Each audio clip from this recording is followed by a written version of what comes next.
ఐశ్వర్యవంతులుగా నీవు దీవించొద్దు, అలాగని నన్ను దీనుడుగా చేయొద్దు. దీనుడుగా అంటే దరిద్రునిగా చేయొద్దు. నన్ను ఐశ్వర్యవంతుడిగా చేయొద్దు, దరిద్రునిగా నన్ను చేయొద్దు.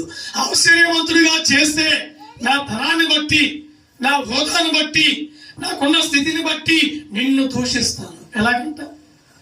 లేదా మరిచిపోతా. ఏం చేస్తానంట?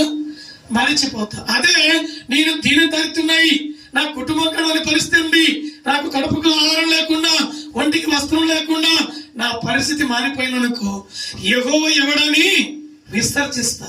ఏమంటాను? ఏరా దేవుడు లేడు, ఏం లేడు, పెద్ద సోదినిది. దేవుడు దేవుడు దేవుడు అంటావు. దేవుని మందిరానికి వెళ్ళాను, భక్తిని కొనసాగించాను, కన్నీళ్లు విడిచాను, ప్రార్థన చేశాను, నాకు దేవుడు ఏమేలో చేయలేక చెప్పొచ్చు కదా, నువ్వు దేవుడు లేడు, ఏం లేదు అని నేను దూషిస్తాను. ఇప్పుడు కడుపుకి ఆకలి అవుతుంది, ఒంటికి వస్త్రం లేదు, కడుపులో మండుతుంది, నకనకలాడుతుంది, కోపం వస్తుంది, ఎక్కడికి వెళ్ళి పని చేయలేని పరిస్థితి. అప్పుడు ఏం చేయాలి? ఇంత భక్తి చేస్తే దేవునికి, ఇంత యథార్థంగా ఉంటే, నేను నీతిగా జీవిస్తే దేవుడు నన్ను ఇంత దరిద్రులుగా చేస్తాడా? దేవుడు లేడు, ఏం లేదు అని చెప్పి దూషిస్తా.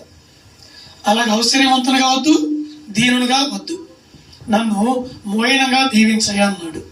మీడియంగా ఏమన్నాడు?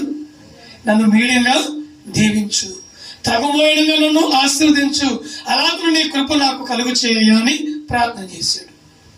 ఎంత చక్కని ప్రార్థన అది! ఎప్పుడైనా అలాంటి ప్రార్థన చేసేవా? ఎప్పుడైనా అలాంటి మేలు అడిగేవా? ఎప్పుడైనా నీ కుటుంబంలో అలాంటి పరిస్థితి ఎదురైందా? మీరు అర్థం చేసుకోవాలి ఈ మాటలు.